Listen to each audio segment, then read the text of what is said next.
অন্তরার সকাল হলো, বুকে পাথর চাপা কষ্ট নিয়ে। রেশমাকে কিছুতেই তাড়িয়ে দেওয়া যায়নি। তার এক কথা, হয় রানাকে দিতে হবে, তা না হলে সেও এখানে থাকবে। কিন্তু রানা চলে গেলে অন্তরা কিভাবে বাঁচবে? জুয়েল অফিসে গেলে অন্তরার সময় কেটে যায় রানাকে নিয়ে। রানা যদিও তাকে মা বলে ডাকে না, তবুও অন্তরার বিশ্বাস করে একদিন রানা তাকে মা বলে ডাকবে। একদিন রানা আশায় অন্তরা ভীষণ রাগ হয়েছিল। অথচ এখন রানাকে ছাড়া এক মুহূর্ত অন্তরা ভাবতে পারে না। কিছুতেই রানাকে যেতে দিতে পারবে না অন্তরা। রানা চলে গেলে জুয়েলও ভেঙে পড়বে, অন্তরা জানে। কিন্তু এভাবে কিভাবে চলবে? রেশমাকে যদি এখানে আবারও জায়গা দিতে হয়, না, ভেবে পায় না অন্তরা। দরজা খুলে বাইরে এসে দেখে রেশমা রান্নাঘরে গতকালের সব ধুয়ে মুছে রেখেছে। ঝুড়িতে থাকা জুয়েলের ময়লা কাপড় ও রেশমা ধুয়ে রেখেছে। অন্তরার ভীষণ কষ্ট হলো এসব দেখে। এটা তো তার সংসার, রেশমা এতে হস্তক্ষেপ করছে কেন? রেশমা নিজের প্রাণ মতো আগাচ্ছে। অন্তরাকে দেখে মিষ্টি হেসে বলল, আমার উপর রাগ করে থেকো না বোন। আল্লাহর মতো অসহায়, আল্লাহর দুনিয়ায় আল্লাহর কাউকে না করুক। ভাইবো না তোমার সংসারে আমি কায়রা নিব না। তোমার স্বামীর সংসার তোমারই থাকবে। আমি শুধু আমার পোলাটারে লইয়া যাইতে চাই। এই পোলার লইগে আমি সব ছাইরে ফিরে আইছি। অন্তরার চোখ টলমল হয়ে গেল শুনে। রানাকে কিভাবে দেবে সে? আস্তে করে বলল, রানার বাবা যে বাঁচবে না রানাকে ছাড়া। রেশমা হাউমাউ করে কেঁদে বলল, আমি কি করবো বোন? তুমি কও। তুমি আমার মায়ের পেটের বোন মারলাম। আমারও কাউ নাই এই দুনিয়ায়। নিজের বাপ মাও জায়গা দেয় না, যাওয়ার জায়গা নেই। এই পোলা সাইরা এত বড় দুনিয়ায় আমার কেউ নেই। তুমি রানার বাপেরে একটু বুঝাও। আমি তোমাগো কাম কইরা খামু, কামের বেটির মতো থাকমু। শুধু আমারে মাথা গোজার ঠাই দাও। এখানে ফ্লোরে থাকমু আমার পোলারে বুকে লইয়া। কোনো ঝামেলা করমু না। আমি আমার ধর্মের বোন, তোমার দুই পায়ে ধরি আমি। অন্তরা হতভম্ব হয়ে দিয়ে রেশমা সত্যি সত্যি ওর পা চেপে ধরে কেঁদে উঠল। অন্তরা নিজেও বুঝতে পারল না সে এখন কি করবে। রেশমার কান্নায় অন্তরা কষ্ট হতে লাগলো। আবেগের বশে অন্তরা সবচেয়ে বড় ভুল করলো। দ্রবীভূত হয়ে জুয়েলকে বুঝিয়ে বলার সিদ্ধান্ত নিল। আজকে আকাশ স্বচ্ছ কাচের নেই, একেবারে ঝকঝকে তকতকে একটা সকাল। রোদেরও তেমন একটা তেজ নেই। এই নরম আলোর একটা আলাদা বৈশিষ্ট্য আছে। নিজেকে কেমন স্বাধীন স্বাধীন আত্মবিশ্বাস এনে দেয়। মনে হয় যেন মুক্ত পাখি, যেখানে ইচ্ছা উড়ে যেতে পারবে। রূপার কেমন জানি আজকে খুব ঘোরাঘুরি করতে ইচ্ছে করছে। গেটের সামনে দাঁড়িয়ে ভাবছে কি করা যায়। কিছুতেই মন টানছে না আজ কলেজে যাওয়ার জন্য। রূপাকে বের হতে দেখে উপরের বারান্দায় দাঁড়িয়ে থাকা পান্না ছুটে এলো। বোনের কাছে উত্তেজিত হয়ে বলল, ভাবি নেমেছে আপা, যাচ্ছে উনি। ব্যাগে কাঁধ নিয়ে দুই বোন পড়িমড়ি করে ছুটে গেল। এতদিন তাদের দাদা একটা মেয়েকে পছন্দ করছে, তার সাথে বন্ধুত্ব করতে বলছে বোনদের। দুই বোনের কাছে দাদার আদেশ আছে চিরধার্য। গতকালে রাতে রূপক বোনদের রুমে যায় এক বক্স চকলেট নিয়ে। দুই বোন তখন পড়া শেষ করে সবেমাত্র উঠেছে। রূপক চকলেট নিয়ে বলল, নে মিষ্টি মুখ কর, একটা সুখবর আছে। দুই বোন লাফিয়ে বিছানায় উঠে দাদার দুই পাশে বসলো। কি সুখবর দাদা, বল না। রূপক হেসে বলল, তোমাদের জন্য তো ভাবি ঠিক করে ফেলেছি আমি। তোরা তোদের ভাবির সাথে আগামীকাল থেকে একই কলেজে যাবি, আবার একই সাথে ফিরবি। রত্না পান্না একে অন্যের মুখে চাওয়াচাই করতে লাগলো দাদার কথা শুনে। এতটা ছাদ দিচ্ছে দাদা তাদের। পান্না দাদার হাত ধরে ঝাঁকুনি দিয়ে বলল, মেয়েটা কে দাদা, বল না, নাম কি? অপরূপা। তার নাম অপরূপা। যেই মেয়েটি পাশের ফ্ল্যাটে নতুন এসেছে, মনে আছে তো তার? সেই দেখ, আমাদের নামেরও কত মিল। ও রূপা আর আমি রূপক। দুই বোনে আনন্দ আর ধরে না। ফাইনালি কেউ ওদের ভাবি হবে। দাদাকে কাউকে পছন্দ করছে মানে সেই হবে দাদার বউ। রকচাটা ঘাটধারা রূপককে সবাই জানে, সে যা চায় তা তারই হয়। রত্নাপন্না ছুটে গিয়ে রূপার দুই পাশে দাঁড়িয়ে বলল, হ্যালো, আমি রত্না আর ও পান্না। রূপা এদের চেনে, সবসময় দেখে আসা যাওয়া করে, কখনো কথা হয়নি। আজ ওরা আগ বাড়িয়ে কথা বলায় কিছুটা অবাক হলো। আস্তে করে বলল, আমি অপরূপা। পান্না বলল, তোমার নামটা খুব সুন্দর, একেবারে তোমার মতো সুন্দর একটা নাম। রূপা বিব্রত বোধ করলো। রত্না বলল, তুমি আমাদের বন্ধু হবে, আমরা একই সাথে কলেজ যাওয়া আসা করব তাহলে। আমি সেকেন্ড ইয়ারে আর পান্না ফার্স্ট ইয়ারে তোমার সাথে। এদের এই আগ বাড়িয়ে বন্ধুত্ব হতে চাও রূপার কেমন যেন লাগলো। বিড়বিড় করে বলল, না মানে, তোমরা তো প্রতিদিন তোমাদের ভাইয়ের সাথে যাও আসো, উনি কিছু বলবেন না? পান্না উত্তেজিত হয়ে বলে, আরে দাদাই তো আমাদের বলছে তোমার সাথে। রত্নার চোখ রাঙানির দিকে তাকিয়ে পান্না আর কথা শেষ করতে পারল না।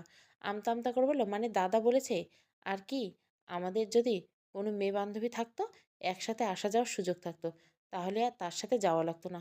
শুনে রূপা আশ্বস্ত হলো। তারপর রত্না বলল, চলো যাই কলেজে, সময় হয়ে যাচ্ছে ক্লাসের। কোথাও যাওয়ার প্ল্যান বাদ দিয়ে রূপা ওদের সাথে হাঁটতে লাগলো। কিছুটা যেতে দেখলো সমুদ্র দাঁড়িয়ে আছে হাতে একটা সাদা গোলাপ ফুল নিয়ে। রূপা বিরক্ত হলো, তবে খুশিও হলো।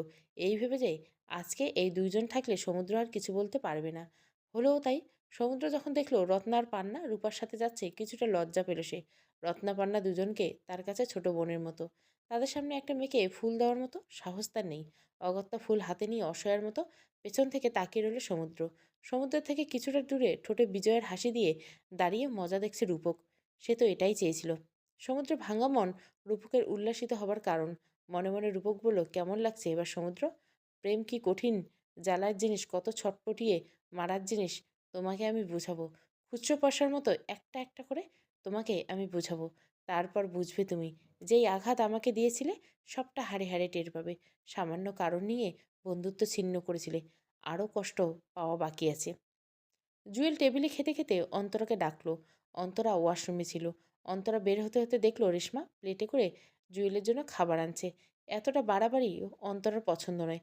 অন্তরা ভেবেছিল জুয়েল সে রেশমাকে থাকতে দেওয়ার কথা বলবে, কিন্তু রেশমা জুয়েলের জন্য খাবার নিয়ে যাচ্ছে দেখে অন্তরার বুক যেন কাটা বিঁধল। সামনে না আসে ওয়াশরুমের দরজায় দাঁড়িয়ে দেখতে লাগলো অন্তরা। রেশমা খাবার প্লেট এনে রাখতে জুয়েল উঠে দাঁড়ালো। অন্তত বিরক্ত হয়ে বলল, আমার খাবার আমি তোর কাছে চেয়েছি, তুই কেন খাবার দিতে গেলি? রেশমা বেশ কাচুকুচু হয়ে বলল, আমি তো শুধু এনে সামনে দিলাম, বিশ্বাস করুন। আমি আপনার খাবার ধরেও দেখি নেই। আমার হাতে যে আপনি খাবার খাবেন না তা আমি জানি। আপনার বউ খাবার বেড়ে রেখেছে, আমি তো শুধু এনে দিলাম। জুয়েল রাগত স্বরে বলল, না, তুই এনে দিবি না। তোর হাতে যা ছবি তাই নোংরা হয়ে যাবে। তুই নিজেও তো নোংরা মেয়ে মানুষ। রেশমা আর কিছু বলার সুযোগ না দিয়ে জুয়েলের অফিসের ব্যাগ কাঁধে নিয়ে বের হয়ে গেল। অন্তরা দৌড়ে গিয়ে জুয়েলকে ধরে বলল, না খেয়ে কোথায় যাচ্ছেন? আমি এনে দিচ্ছি খাবার, আসুন। জুয়েল এলো না। দরজার সামনে দাঁড়িয়ে বলল, আমি খাবো না। আমি যেন অফিস থেকে এসে ওকে না দেখি। আমি নয়তো খুন করে ফেলবো ওরে। জুয়েল চলে গেল। অন্তরা এসে রেশমার সামনে দাঁড়িয়ে বলল, আপনি চলে যান। উনি চান না আপনি থাকেন। রেশমা শক্ত হলো এবার কিছুটা। কঠিনভাবে বলল, আমার অধিকার ছাইরা আমি যাবো না। আমাগো এখন ছাড়াছাড়ি হয় নাই। আমি রানার বাপেরে ছাড়মু না, সই দিমু না আমি। কি করতে পারে কে দেখমু। রানা ঘুমেছিল। মায়ের এরকম জোরে কথা শুনে জেগে উঠল ঘুম থেকে। তারপর ঘুম সরে বলল, মা, ওমা, আমারে কোলে লও। রেশমা ছুটে গিয়ে ছেলেকে কোলে নিয়ে বসলো। রানা তার মায়ের গলা জড়িয়ে ধরে চোখ বন্ধ করে রাখলো। এত স্নিগ্ধ, এত মায়ায় এই দৃশ্য দেখে অন্তরা দুই চোখ ভিজে গেল আপনাতে। কতদিন কেটে গেছে মায়ের গায়ের গন্ধ পায় না, বাবাকে দেখে না কতদিন। ভীষণ ইচ্ছে করছে তাদের দেখতে, কিন্তু হায় ভাগ্য, কোনোদিন হয়তো তা সম্ভব হবে না। বাবা মা যদি তাড়িয়ে দেয় সেই যন্ত্রণা তো অন্তরা কিছুতেই সহ্য করতে পারবে না। রেশমা বেশ আটঘাট বেঁধে নেমেছে এবার। জুয়েলকে সে অন্তরার চাইতে বেশি চেনে। জুয়েলের দুর্বলতা অন্তরার চাইতে বেশি জানে। তাই জুয়েলকে কিভাবে হ্যান্ডেল করতে হবে তা রেশমা জানে। তবে বেশি তাড়াহুড়ো সে করবে না। আস্তে আস্তে সামনে এগোবে। শাহেদ বিদেশ যাবার পর মাত্র একদিন অনামিকার সাথে কথা বলেছে। অনামিকার ভীষণ কষ্ট হচ্ছে শ্বশুরবাড়িতে। হাসনুজ্জামান এবং রেজিনা দুজনে অনামিকাকে বেশ ভালোভাবে খাটিয়ে নিচ্ছে। ঘুম থেকে উঠে অনামিকা নামাজ পড়ে ছুটল রান্নাঘরের যুদ্ধে। ভয় নিয়ে রান্না করে অনামিকা। আজকাল রেজিনা বেগম কথায় কথায় অনামিকাকে চড়থাপ্পড় দেন। বিশেষ করে রান্নার কোনো ত্রুটি হলে তো আর কথাই নেই। শাহেদ কল দিল 11টার দিকে। অনামিকা তখনও পুকুর ঘাটে হাঁড়ি পাতিল ধুচ্ছিল। শাহেদ অনামিকার কথা জিজ্ঞাসা করতে রেজিনা বেগম বললেন, বাবারে, আমার কথা তো আর বিশ্বাস করস না। এখন কত বেলা হয়েছে দেখ। তোর বউ সকালে উঠে নাস্তা খাইয়া আবার গিয়ে শুইছে। তুই যতদিন দেশে আসিলি তোর বউ ভালো মতো চলছে, এখন কি হয়েছে কে জানে। তোর লগে কথা কওয়ার জন্য ডাকলেও আসে না। সারাদিন রুমের ভেতরে দরজা বন্ধ করে বসে থাকে। শাহেদ কিছুটা চিন্তিত হলো। অনামিকার থেকে এরকম ব্যবহার প্রত্যাশা নয়, কিন্তু রেজিনা বেগম যেভাবে কেঁদে বলছেন তাতে কি বলবে ভেবে পাচ্ছে না। রেজিনা নাক টেনে বললেন, বাবারে, মনে হয় তুই নাই, বউরে নিয়ে থাকুক। পোলা বউরে মাইয়ার মতো যত্ন করবো, কিন্তু এখন দেখি কপালে এত সুখ নেই। বউ তো আমাগো লগে কথা কইতেই চায় না। শাহেদ ডিউটির জন্য রেডি হয়েছে। গাড়ি এসেছে নেওয়ার জন্য। মায়ের থেকে বিদায় নিয়ে শাহেদ ফোন রেখে দিল। গাড়িতে বসে বসে শাহেদের দুই চোখ আপনেতে জ্বলে উঠল। যার কথা শুনে রাজি হয়েছিল সব ছেড়ে এই প্রবাসে আসতে, সেই কিনা আজ। অনামিকা ভেবেছিল আজকে হয়তো শাহেদ তার সাথে কথা বলবে, কিন্তু আজকেও শাশুড়ির সাথে কথা বলে ফোন রেখে দেওয়ায় অনামিকা ভীষণ কষ্ট হলো। বিমানে উঠলে কি মানুষ এইভাবে বেইমান হয়ে যায়? রেজিনা ঠোঁট ফুলিয়ে কান্না করতে করতে বলল, আমার পোলার কপাল খারাপ, এমন বউ বিয়ে করছে, এখন না পারে গিলতে না পারে ফেলতে। গলায় কাটার মতো বিধায় আছে পোলার। অনামিকা হতভম্ব শাশুড়ির কথা শুনে। এতটা অপ্রিয় হয়ে গেল সে সাহেদের কেন? কি দোষ করেছে সে? অনামিকা এখানে কি অবস্থায় আছে তা জানতে তো চাচ্ছে না, উল্টো অনামিকাকে গলার কাটা বলছে শাহেদ। মন শক্ত করলো অনামিকা। বেশ, শাহেদ যদি তাকে এত অপ্রিয়ভাবে কথা বলার দরকার নেই ও মনে না করে, তবে অনামিকা ও শাহেদের সাথে কথা বলবে না। রূপার সাথে রত্নাপান্না ভীষণ ভাব হয়ে গেল। এই আত্মকেন্দ্রিক শহরে বন্ধু পেয়ে রূপা যেন হাঁপ ছেড়ে বাঁচল। কলেজ থেকে ফিরে দুই বোন মিলে রূপাদের ফ্ল্যাটে গেল। মাহি রত্নাপান্নাকে দেখে বিগলিত বদনে এগিয়ে এসে বলল, আরে তোমরা, গরিবের দরজায় হাতির পা দেখছি আজ। কি মনে করে এলে? পান্না মুচকে এসে বলল, রূপার কাছে এসেছি আমরা। বাংলার পাঁচের মতো হয়ে গেল মাহির চেহারা মুহূর্তে। আবারও সেই গেও মেয়েটা। অপরূপা গোসল করে বের হয়েছে মাত্র, চুল বেয়ে জলকণা টুপটুপ করে ফ্লোরে পড়ছে। রত্না বলল, জামা কাপড় ছাদে দেবে শুকাতে, চলো আমরাও যাব ছাদে। তোমাকে আমরা একটা গোলাপ গাছ দেখাবো। এমন আনকমন গোলাপ তুমি এর আগে কখনো দেখোনি, আমি শিওর। ফ্ল্যাটে সবাই যার যার মতো ব্যস্ত থাকে সর্বদা। অপূর্ব স্বস্তি পেল, অন্তত অবসরে এই দুই বোনের সঙ্গ তো পাবে সে। জামা কাপড়ের বালতি নিয়ে রূপা ছাদে গেল। কিছুটা যেতে রত্না দেখলো, আরে আমার জামা কাপড়ের বালতি তো বাসায়, তুমি ওঠো, আমরা আমাদের বালতি নিয়ে আসি। রূপা মাথা নাড়িয়ে সায় দিয়ে উঠে গেল ছাদের দিকে। নিচে এসে দুই বোন হাইফাই দিয়ে হাসতে লাগলো। ছাদে এসে রূপা আপন মনে গুনগুনিয়ে গান গাইতে গাইতে কাপড় মেলতে লাগলো। রূপক তীক্ষ্ণ দৃষ্টিতে অপরূপাকে পর্যবেক্ষণ করতে লাগলো। হাতে জ্বলন্ত সিগারেট একটু একটু করে জ্বলছে। সমুদ্র কেন এই মেয়েটাকে পছন্দ করলো? কি বিশেষত্ব আছে এই মেয়েটার? কৌতূহল দৃষ্টিতে তাকিয়ে দেখতে লাগলো রূপক। কোমর সমান লম্বা তেলে তেলে বেনুনি করা চুলগুলো আজ ছেড়ে দিয়েছে। ভেজা চুল বেয়ে পড়তে থাকা জলকণা রোদের কারণে চিকচিক করছে, যেন চুল থেকে মুক্তদানা ঝরে পড়ছে। রূপকের রূপকথার গল্পের মতো মনে পড়ল সেই বন্দিনী রাজকন্যা, যার চোখের জল মুক্ত হয়ে পড়ত। মেয়েটার ফর্সা মুখখানা কোনো কৃত্রিমতা নেই, সরলতা আছে। হালকা গোলাপি সুতির জামা পরনে এত স্নিগ্ধ লাগছে কেন? এই যান্ত্রিক শহরে সব কৃত্রিমতার ভিড়ে, সকল নকরের ভিড়ে মেয়েটা যেন চোখের শান্তি। সিগারেট পুড়তে পুড়তে রূপকের হাত পুড়তে লাগলো। চিৎকার করলো না রূপক। মেয়েটা যদি বুঝতে পারে রূপক আড়ালে দাঁড়িয়ে তাকে দেখছে, তবে রূপক ভুলতে পারে। পানির ট্যাঙ্কের পিছনে দাঁড়ালো রূপক। রূপা রত্না পান্নার অপেক্ষা করতে লাগলো আর গুনগুন করে গান ধরল। ধরো, যদি চেনা গন্ধে মেতে উঠি, চেনা ছন্দে আবার ছুতে চাই আবারও, জানি ছোঁয়া তবুও বারণ। রূপক মুগ্ধ হলো গান শুনে। রূপা কলেজের সামনে দোকান থেকে খাতা কিনতে গিয়েছিল, গানের এইটুকু শুনেছিল, শুনে মুখস্থ হয়েছে, সেই থেকে গেয়েই চলছে। রত্না পান্না এলো আরও কিছুক্ষণ পরে, হাতে করে আচার নিয়ে। গল্প করতে করতে ওরা ছাদের দিকে যেতেই রূপক ছাদ থেকে নেমে গেল। রুমে এসে রূপক অস্থির হয়ে পায়চারি করতে লাগলো। কি করতে যাচ্ছে সে? সমুদ্রকে কষ্ট দিতে যাচ্ছে? অথচ একসময় সমুদ্রের কষ্ট ছিল রূপকের কষ্ট। কিন্তু কি করবে রূপক? এই সমুদ্র, সমুদ্রের মা কি বাজেভাবে সেদিন আঘাত করেছে, কথার দিকে রূপককে ছিন্ন বিচ্ছিন্ন করে দিয়েছিল রূপকের অন্তর। যার কোলে থেকে শৈশবের অনেকটা সময় মায়ের মতো, যার আদর পেয়ে সেই মানুষকে অপমান করে কথা বলেছে ওরা। না, মনকে কিছুতে আশকারা দিবে না রূপক। কষ্ট দিবে সমুদ্রকে। সমুদ্র বুঝুক তাহলে আসলে প্রেমের কি জ্বালা, কেন মানুষ ভালোবাসার জন্য ঘর ছাড়া হয়। হাড়ে হাড়ে টের পাক সমুদ্র। শাহেদ বাড়িতে কল দিল 7 দিন পর। রেজিনা বেগম ছোট বাটন ফোন ক্রিং ক্রিং করে বেজে উঠতেই অনামিকার বুকের ভেতর থেকে সুখের পাখির ডানা ঝাপটাতে লাগলো। পরক্ষণে সেই সুখ বিষাদে রূপ নিল। শাহেদ এখন অনামিকার কথা জিজ্ঞাসা করে না, বরং রেজিনা বেগম কিছু বলতে গেলে বিরক্ত হয়ে বলে, ওর খবর নেওয়ার জন্য কল দিইনি মা, তোমার আব্বার খবর নিতে কল দিছি। ওর ব্যবস্থা আমি কিছুদিনের মধ্যে করব। ছেলেকে আবারও আর আগের মতো মনে হতে দেখে রেজিনা আনন্দ হয়। বিয়ের পর ছেলেরা বদলে যাওয়ার শঙ্কা সব মায়েদের থাকে, রেজিনাও ব্যতিক্রম নয়। বদলে যাওয়া ছেলেটা আবারও আগের মতো হচ্ছে, এটাই তো স্বস্তি। সায়েদের বাড়ি, দুই বাড়ি পরে মিলনদের বাড়ি। গত কয়েকদিন ধরে ছেলেটাকে বাড়ির আশেপাশে ঘুরঘুর করতে দেখা যায়। প্রায় সময় অনামিকের দিকে তাকিয়ে থেকে ছেলেটা। রেজিনা বেগমও লক্ষ্য করেছে ব্যাপারটা। প্রথম দিন বুঝতে পেরে হাসানুজ্জামানকে জানান রাতে। হাসানুজ্জামান ভেবে বলল, তুমি ওই পোলারে খেদাও না বুঝলা, এর এইটারে সুযোগ, তুমি একটু দূরে দূরে সইরা থাকো, ওগরও সুযোগ দিও, তাহলে এইভাবে এই বেজন্মান মাইয়ারে আমি বাড়ি থেকে খেদামু, পিরিত করন আমার পোলার লগে, এমন বদনাম উঠামু, আমার পোলা তো ডিভোর্স দিবা, আর অন্য কোনো পোলাও বিয়ে করব না। স্বামীর যুক্তি রেজিনার পছন্দ হলো না। না হলে এই মেয়েকে তাড়ানোর মতো শক্ত কারণ সে দেখাতে পারবে না। মিলন কেমন চোরাচুকে অনামিকার দিকে তাকাচ্ছে। রেজিনা মিলনকে দেখে হাসি মুখে বলল, মিলন নাকি? বউ, কি খবর তোমাগো? আহ আহো না এখন আর, তুমি একটু বও, আমি একটু আইতাছি। রাস্তার মাথা থাইকা। ওদের সুযোগ করে দিয়ে রেজিনা সরে গেল। ফিরল অনেকটা সময় পর। ফিরে এসে দেখে মিলন অনামিকার সাথে রান্নাঘরের সামনে পিঁড়িতে বসে হেসে হেসে কথা বলছে। অনামিকাও হাসছে। রেজিনা মনে মনে হাসলো, বোকা মাইয়া, বুঝেই নাই কেন তারে এত সুযোগ দিতেছি। চাচিকে ফেরত দেখে মিলন কিছুটা অপ্রতিভ হয়ে উঠে গেল। অনামিকাও গম্ভীর হয়ে গেল। রেজিনা থেকে বিদায় নিয়ে মিলন চলে গেল।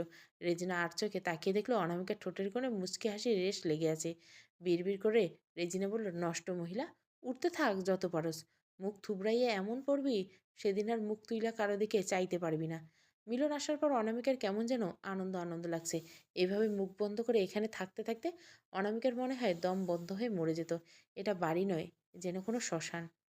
অন্তরের সাথে জুয়েলের মান অভিমান হয়ে গেল গতরাতে। ইদানিং রেশমা সবসময় বাসায় শাড়ি পরে সাজগোজ করে ঘুরঘুর করে। অন্তরা জানে শাড়ি জুয়েলের ভীষণ পছন্দ। রেশমা যে জুয়েলকে ইমপ্রেস করতে এসব করছে তা অন্তরার বুঝতে বাকি নেই। প্রথম দিন অফিস থেকে ফিরে জুয়েল চমকে গেল রেশমাকে আগের মতো সাজতে দেখে।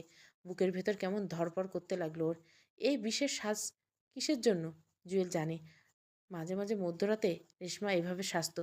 বিশেষ মুহূর্তের আগে এভাবে সেজে দাঁড়াতো জুয়েলের সামনে। সেভাবে অনেক দিন পর রেশমাকে দেখে জুয়েলের বুকের ভেতর ধুকপুক করতে লাগলো। রেশমা মুচকে এসে সরে যায় সামনে থেকে। জুয়েল খেয়াল করে টিপ পড়েনি রেশমা। পরক্ষণে মনে পড়ে তার ওয়ালেটে রেশমার জন্য কেনা এক পাতা টিপ আছে। ফ্লোরে একটা কাঁথার উপর বিছানার চাদর বিছিয়ে রেশমা ঘুমায়। জুয়েল জানে না কেন সে তখন এমন বিহ্বল হয়ে টিপের পাতাটা বের করে রেশমার বিছানার উপর রেখেছিল। তারপর মন্ত্রমুগ্ধের ন্যায় রুমে ঢুকে যায়। অন্তরা এই টিপের পাতা আসার পর থেকে জুয়েলের ওয়ালেটে দেখেছে। হঠাৎ গত রাতে জুয়েলের ওয়ালেটে না দেখে জিজ্ঞাসা করে জুয়েলকে। বিব্রত হয়েছে জুয়েল বলল, রানার মায়ের জন্য কেনা, তাই তাকে দিয়েছি। মুহূর্তে অন্তরা হাসিমুখ আষাঢ়ের মেঘ নেমে গেল। দু চোখে জলে ভরা নদীর ন্যায় ভরে উঠতে লাগলো। এতটা তো আশা করেনি অন্তরা। জুয়েল রেশমার প্রতি এখনো পিছুটান রয়েছে। ভালো মন্দ ঠিক ভুল কোনো কিছু না ভেবে যার আশায় সব ছেড়ে এসেছিল সেও অন্তরাকে ঠকাচ্ছে। পর মুহূর্তে অন্তরার মনে পড়ল সে জুয়েলের জন্য নয়, বরং বাড়ি থেকে মুক্তি পেতে আব্বাকে চিন্তা থেকে মুক্তি দিতে জুয়েলের সাথে এসেছে। তখন জুয়েলের প্রতি ভালোবাসা চাইতে মুক্তি পাওয়ার বেশি দরকার ছিল অন্তরার। কিন্তু সে কি জুয়েলকে ভালোবাসেনি? এই যে এতদিন সংসার করেছে, জুয়েলের অফিসে যাওয়ার আগে উঠে গরম ভাত তরকারি রান্না করে দিয়ে দুপুরের লাঞ্চের জন্য সকালের নাস্তা করে রাতে জুয়েল আসার আগে গরম ভাত রেঁধে ফেলে। জুয়েল ঠান্ডা ভাত খেতে পছন্দ করে না বলে এসব কি ভালোবাসা? শুধুই কি দায়িত্ব? ভালোবাসার কি ছিটেফোঁটাও দেখেনি জুয়েল? সে হয়তো রেশমার মতো পরিপাটি হয়ে থাকে না। শাড়ি পরে ঘরের কাজ করতে পারে না বলে কি শাড়ি পরে না? তাছাড়া অন্তরার শাড়ি মোটো দুটো। একটা শাড়ি তেলাপোকা কেটেছে। ভালো শাড়ি একটাই আছে তুলে রাখা। একটা শাড়ি দিয়ে তো এসব রং ঢং করা যায় না। বাবার বাড়িতে বাবার আর্থিক অবস্থার দিকে তাকিয়ে কত সগাল্লা ত্যাগ করেছে। একটা ভালো জামা গায়ে দিতে গেলে 10 বার ভেবেছে। অন্তরা, অপরূপা, অনিতা কথা। বাবার টাকা পয়সার সংকটের কথা। আর এখন স্বামীর স্বল্প বেতনের টাকা থেকে সেভিংসের কথা চিন্তা করে নিজে একেবারে খুব প্রয়োজনীয় কিছু জিনিস কিনতে হবে তবেই কিনে। এমনকি চেষ্টা করে প্রতি মাসে ন্যাপকিন কেনার টাকা জমিয়ে রেখেছে। অথচ সেই স্বামী কিনা প্রথম স্ত্রীর প্রতি মুগ্ধ হচ্ছে। অন্তরা সেই রাতে জুয়েলের সাথে আর কথা বলল না। খাবার বেড়ে দিয়ে বসে রইল টেবিলে। জুয়েল খেতে বসে একবার আর চোখে তাকিয়ে দেখল রানা আর রেশমাকে। রেশমার অনাবৃত পিঠের দিকে না চাইতে নজর গেল। নিজেকে সংবরণ করলো জুয়েল। কি করছে সে? রেশমা একটা মোহ। জুয়েল জানে রেশমা এসব তাকে ভোলানোর জন্য করেছে। পুরোটা একটা ফাঁদ। তবুও কেন জুয়েল জেনে শুনে ফাঁদে পা দিতে যাচ্ছে? মনে মনে ঠিক করলো যেভাবেই হোক রেশমাকে বের করে দিবে, নয়তো অন্তরার প্রতি অবিচার হবে। সেই রাতে অন্তরা আর জুয়েল গা ঘেঁষে ঘুমালো না। অন্তরার কোকড়া এলোমেলো চুলগুলো পিঠের উপর ছড়িয়ে আছে। উবুর হয়ে শুয়ে আছে অন্তরা। জুয়েল কি করবে? অন্তরাকেও ডাকতে পারছে না অপরাধবোধের কারণে। কেন সে রেশমাকে টিপের পাতা দিতে গেল? পানি বেশি খাওয়া জুয়েলের প্রস্রাবের বেগ পেল। একটাই কমন ওয়াশরুম বাসায়। যেতে হলে বাইরে যেতে হবে। কিন্তু না গিয়ে পারছে না জুয়েল। তাই কোনো দিকে না তাকিয়ে সোজা বের হয়ে ওয়াশরুমে গেল। বের হয়ে আসার সময় ছেলের দিকে তাকিয়ে চমকে গেল জুয়েল। রেশমার পরনে শাড়ি ব্লাউজের কোনো কিছুই ঠিক নেই। মুগ্ধ নয়, চিন্তা হলো জুয়েলের। রানাকে যদি মাকে এভাবে দেখে তবে ব্যাপারটা খুব খারাপ হবে। রেশমাকে ডাকতে ইচ্ছে করছে না। উপায় না পেয়ে জুয়েল রেশমার শাড়ি নামিয়ে দিল। রেশমার মুখের দিকে তাকালো জুয়েল। এই মুখ দেখে কেউ কেউ বুঝবে এই মুখের আড়ালে লুকিয়ে আছে কতটা কদর্য। রেশমা ঘুমাচ্ছে, রানা ঘুমাচ্ছে, অন্তরা ঘুমাচ্ছে। জুয়েল পারছে না, ঘুমাচ্ছে, কি করবে সে? রেশমাকে তাড়িয়ে দিলে তো রানাকেও হারিয়ে ফেলবে। কিন্তু রানার কথা ভাবতে গেলে অন্তরাকে বঞ্চিত করা হচ্ছে। অন্তরা রুমের দরজার সামনে এসে দেখলো জুয়েল কেমন করে তাকিয়েছে রেশমার দিকে। অন্তরা তির্যক হাসি হেসে বলল, প্রিয়তমার প্রিয় মুখ, গভীর রাতে মধুর স্মৃতি, সব স্মৃতিচারণ। জুয়েল চমকে উঠল অন্তরার কথা শুনে, কিন্তু অন্তরাকে বুঝাই গেল না কিছু। অন্তরা এখন কিছুই বুঝবে না, অযথা অশান্তি হবে ভেবে জুয়েল চুপ করে রইল। জুয়েলের এই মৌনতা অন্তরাকে আরো বেশি কষ্ট দিতে লাগলো। বিছানায় এক কোণে বসে ব্যাকুল হয়ে কাঁদতে লাগলো অন্তরা। অন্যদিকে ফিরে জুয়েল ভাবছে কোন দিকে যাবে। এতটা জটিল সহ্য করতে পারছে না জুয়েল। রেশমা শুয়ে শুয়ে হাসলো। ভয়ঙ্করভাবে আঘাত দিবে সে অন্তরাকে। সংসার ফিরিয়ে পেতে হলে অন্তরাকে ভেঙে চুরমার করে দিতে হবে। অপরূপা ৭।